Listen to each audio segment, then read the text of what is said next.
우리가 보통 땅을 산다고 하면 대부분 투자나 혹은 자녀에게 남길 유산, 특별한 목적을 위해 땅을 사는 경우가 많습니다. 그러나 아브라함이 죽은 사라를 묻어주기 위해 땅을 샀던 행위는 자신의 개인적인 목적만을 위한 것이 아니었습니다. 그는 하나님의 약속을 믿고 그 땅에 믿음을 심었던 것입니다. 무슨 말이냐 하면 후손들을 위해 신앙의 흔적을 남기기 위한 결단의 모습이 땅을 사는 행위의 모습으로 나타났다는 말입니다. 우리는 때로는 살아가면서 눈앞의 현실보다 더 먼 미래를 바라보며 결단을 해야 할 순간들을 맞이하게 됩니다. 오늘 본문에 등장하는 아브라함은 바로 그런 결단의 자리에 서 있었습니다. 아내 사라의 죽음이라는 깊은 슬픔 속에서도 그는 슬픔에만 잠기지 않고 아주 중요한 결정을 내리게 됩니다. 바로 가나안 땅, 곧 하나님께서 약속하신 그 땅 한 복판에 사라의 무덤을 준비하는 일이었습니다. 이것은 단순히 그녀의 시신을 매장하는 행위만은 아니었습니다. 아브라함은 단순히 가족을 위한 묘지를 준비한 것이 아니라 하나님께서 약속하신 땅을 향한 믿음의 첫 단추를 끼웠던 것입니다. 믿음은 단지 오늘만을 살아내는 것이 아닙니다. 미래에 대한 분명한 방향을 설정하는 것임을 오늘 본문은 우리들에게 말해주고 있는 것입니다. 그래서 이 아브라함의 결단을 통해 믿음의 유산을 준비하는 신앙이란 과연 무엇인지 우리 다 같이 한번 살펴보기를 원합니다. 자, 첫 번째, 우리의 믿음엔 진심을 담아내야 합니다. 우리의 믿음에는 진심을 담아내야 합니다. 우리 다 같이 본문 12절과 13절을 봉독하도록 하겠습니다. 12절, 13절입니다. 아브라함이 이에 그 땅의 백성 앞에서 몸을 굽히고 그 땅의 백성이 듣는 데서 에브론에게 말하여 이르되 당신이 합당히 여기면 청하건대 내 말을 들으시오. 내가 그 밭값을 당신에게 주리니 당신은 내게서 받으시오. 내가 나의 죽은 자를 거기 장사하겠노라. 본문 12절은 이에라는 말로 시작합니다. 이 단어는 단순한 시간적 연결만이 아닙니다. 앞선 구절과 그 흐름을 같이 하고 있다는 얘기예요.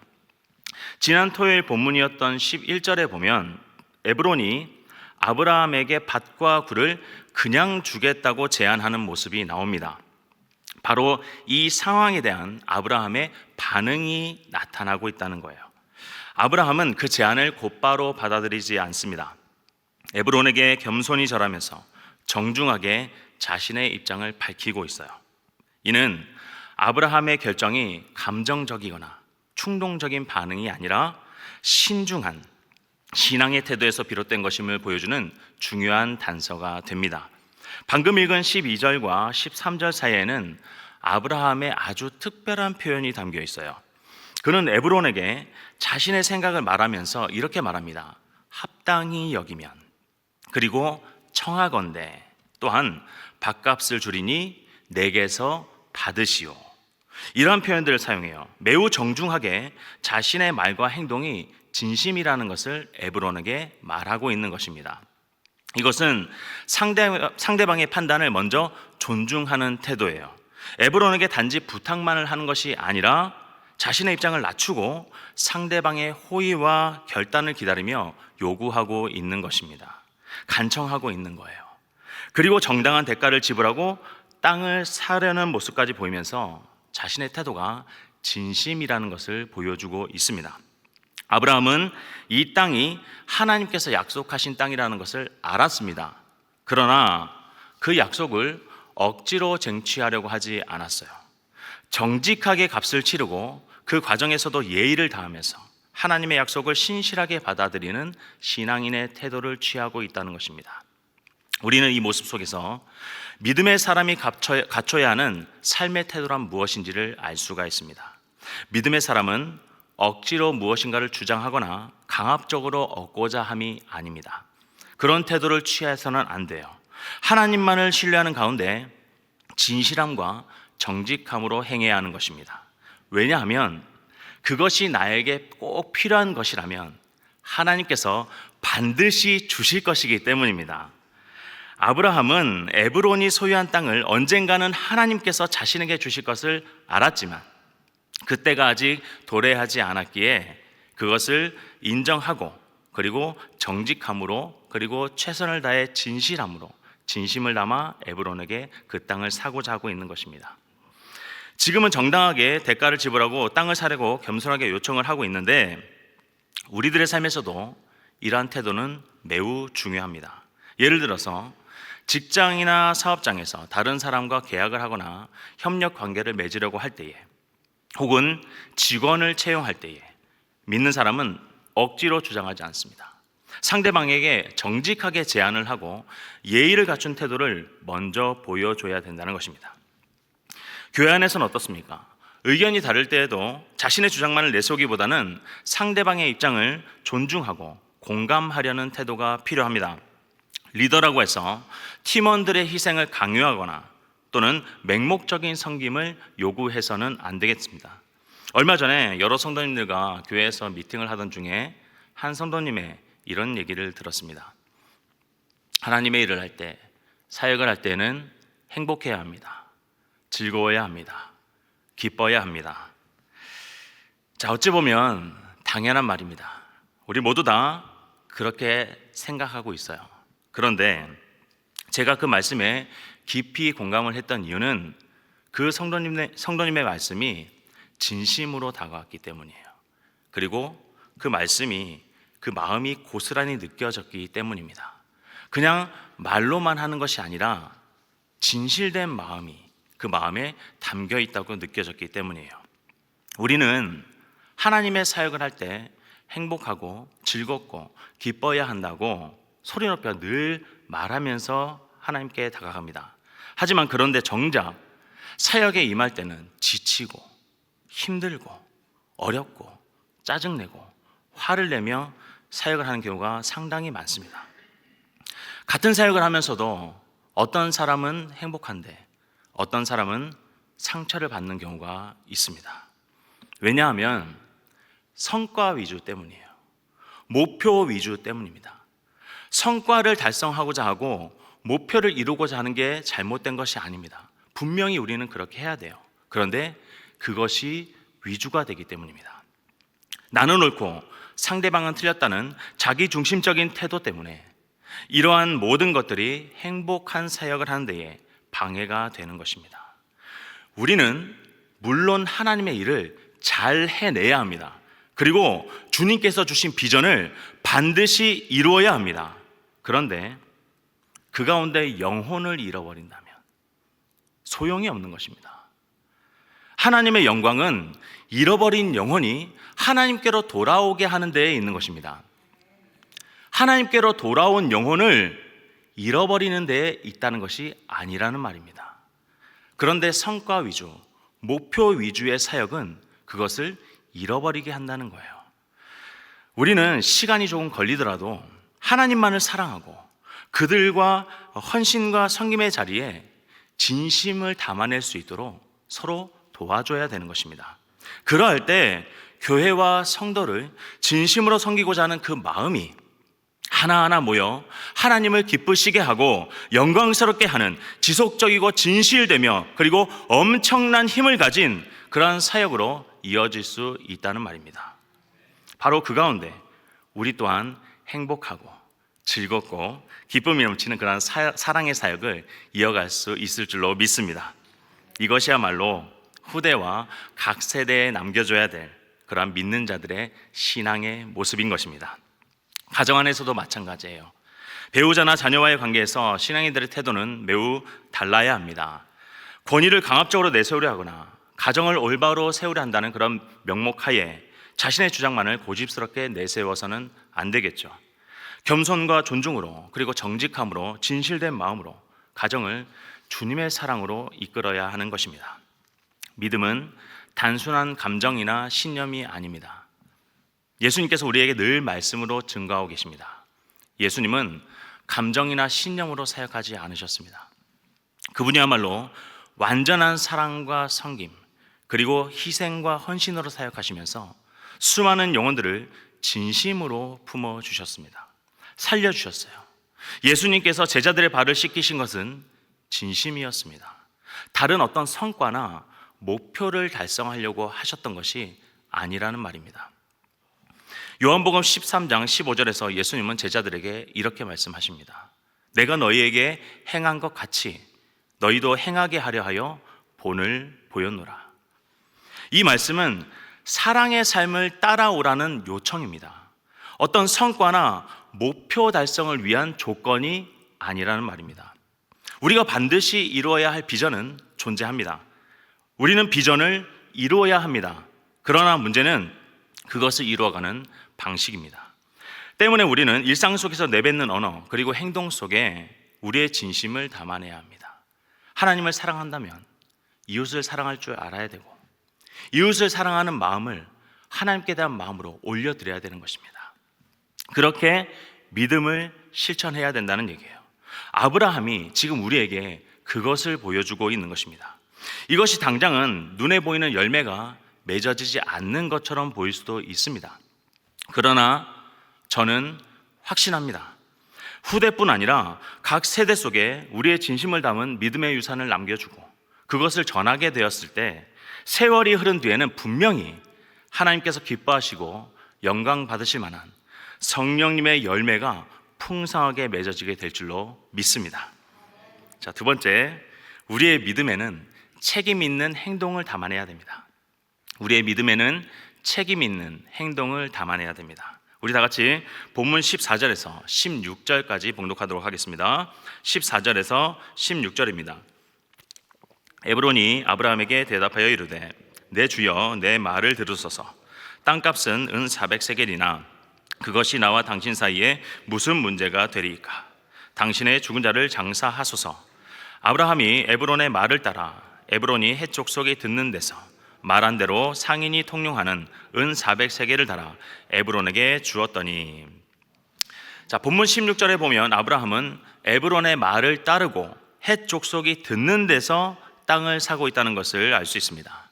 이는 아브라함과 에브론 간의 거래가 단순히 한 개인과 개인 간의 거래가 아니라 공동체 앞에서 이루어진 투명하고도 공정한 거래라는 것을 보여주고 있습니다. 에브론은 비밀스럽게 아브라함에게 이 땅값을 제공하지 않았습니다. 땅값을 요청하지 않았어요. 400세겔이라고 그렇게 말을 했죠. 아브라함은 마찬가지로 비밀스럽게 땅을 사려고 하지 않았습니다. 에브론의 그 제안에 따라 공적인 자리에서 값을 지불함으로써 이 모든 거래가 증인들이 있는 자리에서 정직하게 이루어지고 있음을 보여주고 있습니다. 그는 단지 무덤 하나를 산 것만이 아닙니다. 하나님이 주실 땅의 첫 열매를 하나님과 사람들 앞에서 정직하게 받아들이고 있는 것입니다. 에브론은 땅값을 400세겔이라고 말했습니다. 이것은 당시로서는 엄청나게 큰 금액이었어요. 1세겔이 노동자 1개월의 품삯이었습니다. 1세겔이 당시 노동자 1개월의 품삯이었어요. 400세겔이면 약 33년치의 임금에 해당되는 금액입니다. 이 금액이 물론 에브론이 형식적으로 그냥 400세겔이다 라고 얘기를 했을 수도 있겠지만 아브라함은 이 제시에 흥정 자체를 하지도 않았습니다. 곧바로 은을 달아줍니다. 단지 땅만을 얻는 것이 아니라 후손들에게 떳떳한 믿음의 유산을 남겨주고자 했던 것입니다. 지금 본문을 통해서는 알 수 없지만 아브라함이 사게 되는 이 땅은 훗날 이삭, 야곱, 요셉까지 묻히게 되는 족장들의 무덤이 됩니다. 신앙의 전통과 방향을 이어주는 기념비적인 자리가 된다는 거예요.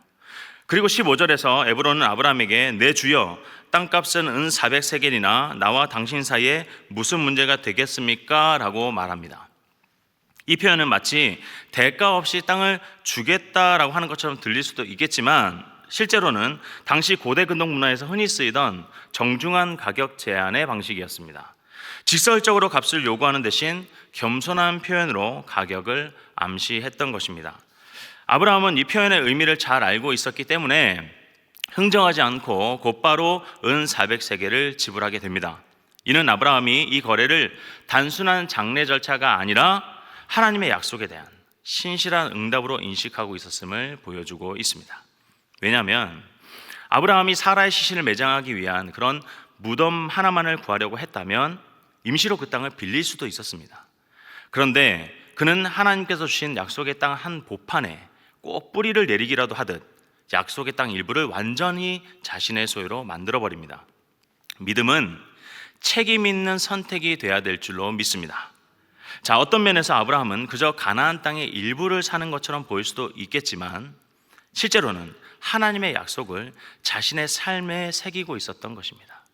그 믿음의 행동에 정직한 결제, 그리고 명확한 계약, 떳떳한 소유와 같은 책임 있는 선택을 했던 것입니다. 오늘날 우리들의 삶에도 이러한 책임 있는 믿음의 선택이 반드시 필요합니다. 예를 들어서 정직하게 세금을 신고하는 것, 가정의 생계가 아무리 어렵더라도 정당한 방식으로 돈을 벌려고 애쓰는 것, 혹은 신앙의 이유 때문에 손해를 감수하면서까지 양심과 신뢰를 저버리지 않는 것, 그러한 행동들이 모두 다 포함이 될 것으로 생각합니다. 교회 공동체 안에서는 어떻습니까? 자신의 유익보다 하나님의 공동체를 위해서 헌신하는 것, 누군가의 필요를 보면 모른 척하지 않고 함께 짐을 지는 태도, 이런 책임 있는 믿음의 실천이 되어야 될 줄로 믿습니다.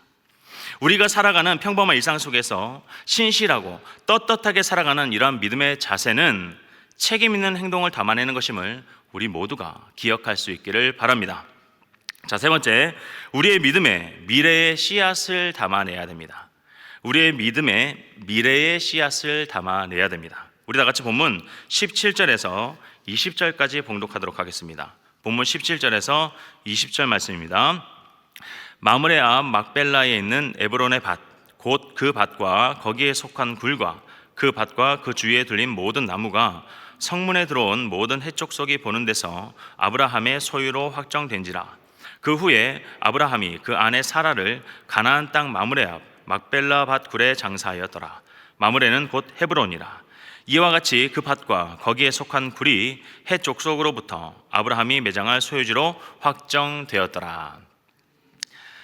자, 아브라함은 결국 막벨라 밭과 굴을 정확하게 문서로 거래하고 가나안 땅 한 보판에 자신의 믿음을 새겨넣게 됩니다. 이것은 앞서도 잠시 언급했지만 사라의 무덤이자 훗날 자신과 이삭, 야곱, 요셉 믿음의 족장들이 함께 묻히게 되는 그런 믿음의 터전이 됩니다. 믿음이란 나의 생애만을 위한 것이 아니라는 말입니다. 다음 세대가 걸어갈 그런 길을 열어주고 커넥터가 되는 그러한 모습이 되기도 한다는 말이에요. 이것을 잘 보여주는 성경 인물들이 있습니다. 바로 노아죠. 아브라함처럼 미래를 준비했던 또 다른 믿음의 사람으로 노아를 들 수가 있습니다. 그는 하나님의 말씀을 듣고 아직 비가 내리기도 전에 약 120년 동안 방주를 지었습니다. 조롱과 오해를 감수하면서도 그는 미래에 임할 하나님의 심판과 구원을 믿었습니다. 그리고 그 믿음을 따라 지금 해야 할 일을 결단하고 준비를 했던 것입니다.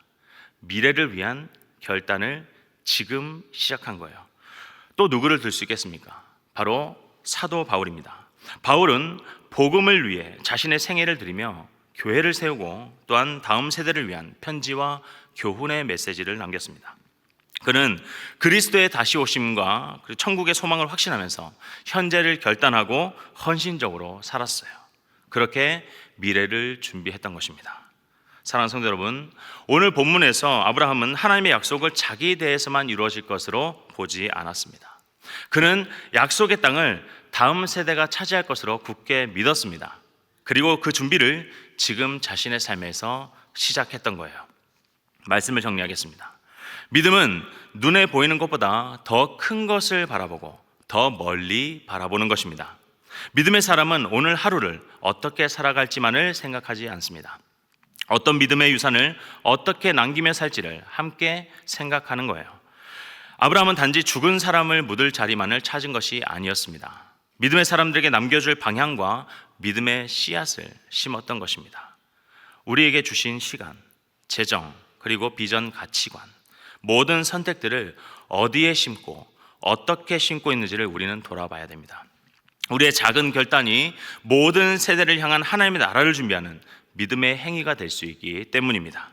그렇게 오늘 하루도 진실되고 책임 있는 그런 행동으로 땅을 샀던 아브라함처럼 우리들의 삶 가운데 어떠한 상황 속에서도 믿음의 씨앗을 심을 수 있는 그런 복된 하루가 될 수 있기를 주님의 이름으로 축원합니다.